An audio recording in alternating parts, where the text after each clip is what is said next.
आत्ता आपण बनवणार आहोत पालक पुऱ्या। पांढरी तीळ, हळद, जिरं, मोहरी, लाल तिखट, मीठ, हिरवी मिरची, कोथिंबीर, अद्रक, लसूण आणि पालक आहोत।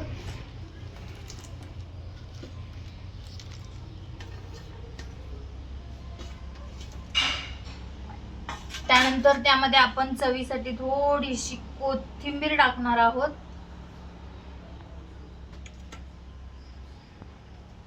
पाच ते 6 हिरवी मिरची, अद्रक टाकणार आहे थोडंसं,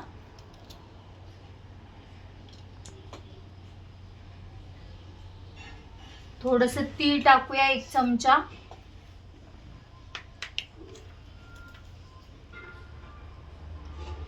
लसणाच्या कळ्या,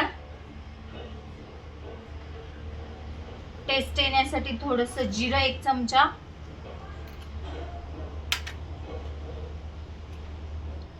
आणि मीठ टाकणार आहोत। गव्हाचं थोडं पीठ घेतलेलं आहे। या पिठामध्ये आपण आता जे मिक्सर मधनं वाटण काढलेलं आहे ते वाटण टाकणार आहोत। पाणी न घालता हे वाटण वाटलेले आपण।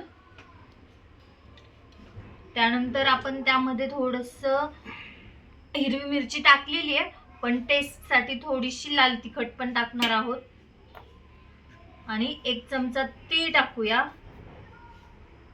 आणि थोडीशी हळद टाकूया, आणि अर्धा चमचा मीठ टाकूया, आणि हे सर्व मिश्रण आता आपण कणकेसारखं मळून घेऊया।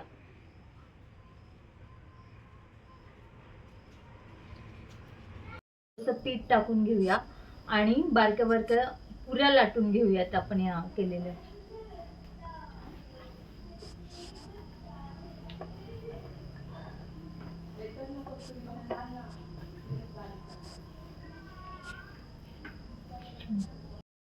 तळून घेणार आहोत। आपलं तेल गरम झालेलं आहे।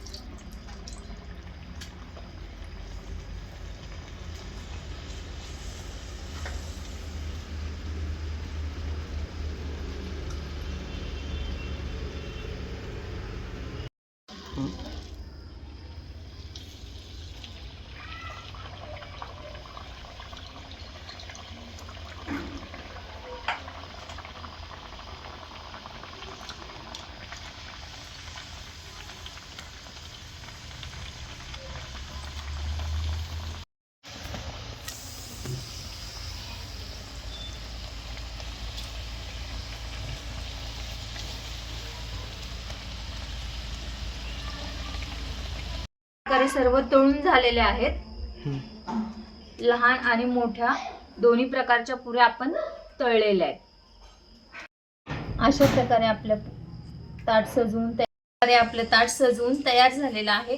आणि आता आपण या पुऱ्या दही मसाल्यासोबत खाणार आहोत। आपण एक पुरी खाऊन बघूयात।